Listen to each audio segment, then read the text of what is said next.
Gün Azərbaycanda anım günüdür.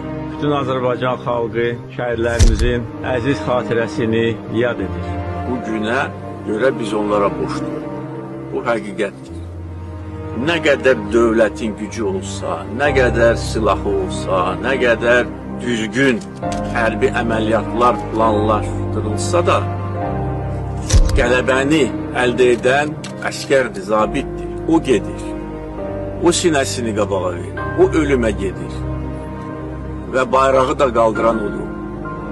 Onların qəhrəmanlığı heç vaxt silinməməlidir və silinməyəcək. Biz buradayıq, siz buradasınız və nə qədər acı olsa da onların yaxınları üçün, doğmaları üçün bir təsəlli var. O da odur ki, onlar canlarını fəda edərək tarixi zəfər çalır.